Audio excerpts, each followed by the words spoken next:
The 2016 presidential race, as it's played out on television, has been an all-out slugfest between a pack of competing, strident personalities, all hungry for power.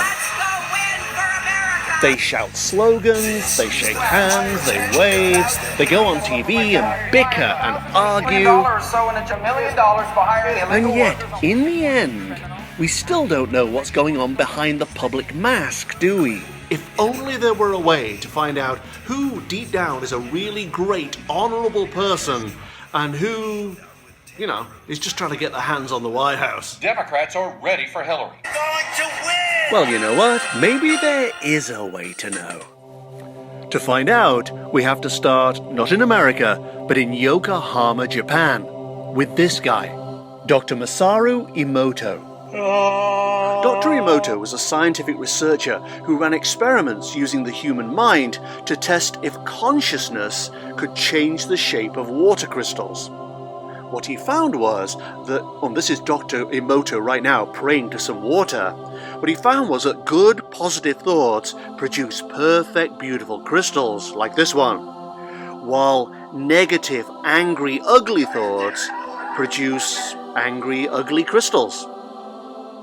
Therefore, people's consciousness changes water. That was Dr. Emoto's conclusion, and he put it in a book. Another thing he discovered, if you expose water crystals to a photograph of Hitler, they freak out. He also found that water crystals love Sarah Brightman and hate heavy metal. This was Dr. Emoto's life's work, and he was pretty pleased with it, actually. He couldn't wait to tell the scientific community what he'd found out. Though typically the response of the scientific community was...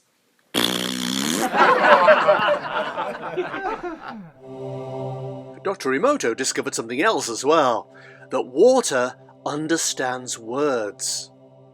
How did he know this? Well, because he'd been sealing cooked white rice in jars and taping words to the side. If the words were positive, then the rice stayed white, he noticed. But if the words were negative, the rice turned black. Pretty soon, everyone was trying it. YouTube is full of videos of people taping words to jars of rice. So I thought I'd give it a go myself, right? Only instead of just using love and hate, the two things like extremes, I'd do 4 jars with 4 presidential candidates on the jars. Just their pictures, not love, hate or anything, just the pictures of 4 presidential candidates, and see how that went. Hillary Clinton in a face-off with Bernie Sanders for Donald Trump in a showdown with Ted Cruz. And there you go. 4 candidates, each of whom wants to be President of the United States. There was going to be another one. I'm Marco Rubio. But then I thought, So 4 candidates, 4 jars of rice. Let's see which of them gives off the most positive vibe.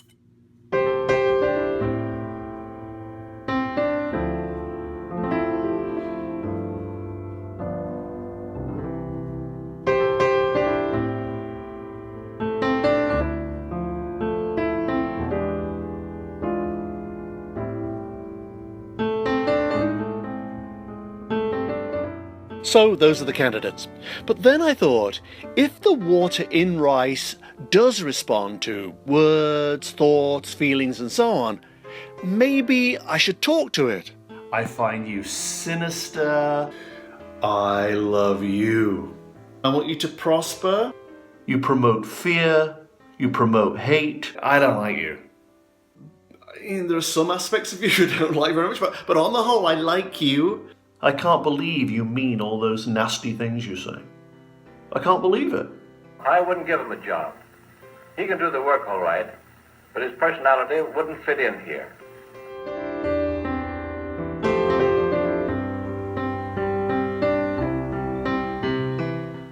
Hate, division, unpleasantness. Like. I love you. Ugh. Cruz rice? You're mean-spirited. I wish you didn't have a whole bunch of Wall Street guys backing you. You are wonderful. I love you. Love, love, love, love, love.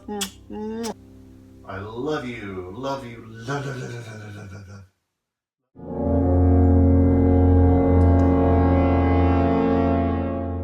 Ooh, at the halfway mark, Donald Trump has a little bit of mold.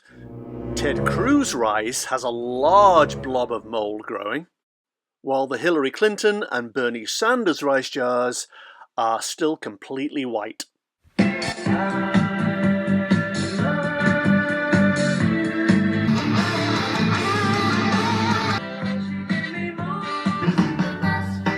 He did the monster man.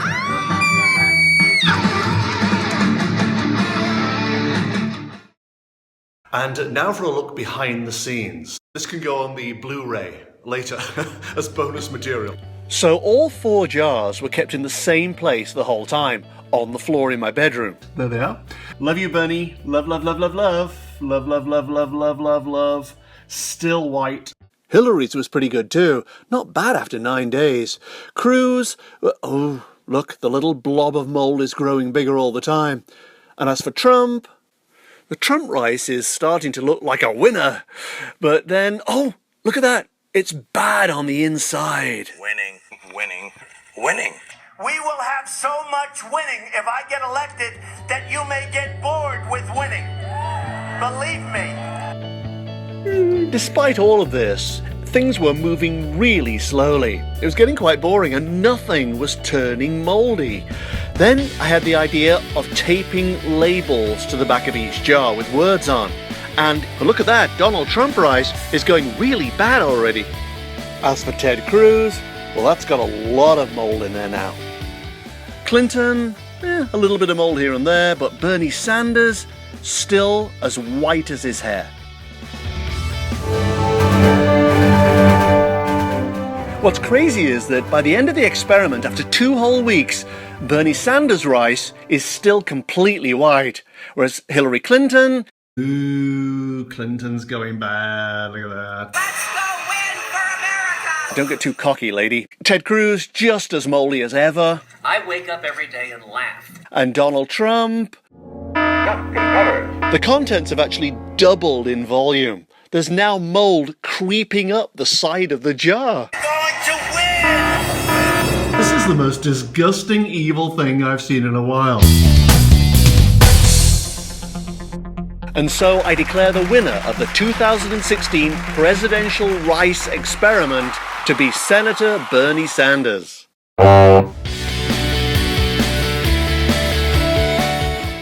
So that was going to be the end of the experiment. 14 days, done. But, you know, I just left the jars on the shelf and I've not looked at them until today. And, oh my God, look at this. Bernie Sanders. After 2 months, the rice is white, but turning yellow in places. Hillary Clinton, rotten to the core by the looks of it. Look at that. Ugh. Ted Cruz, didn't really get any moldier, actually. But the big news is Donald Trump rice. I hope you're not eating when you watch this.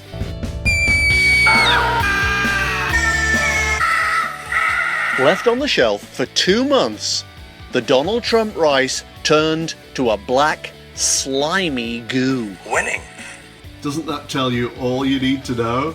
Donald Trump is the winner/loser of the rice consciousness experiment. You may take your bow, sir.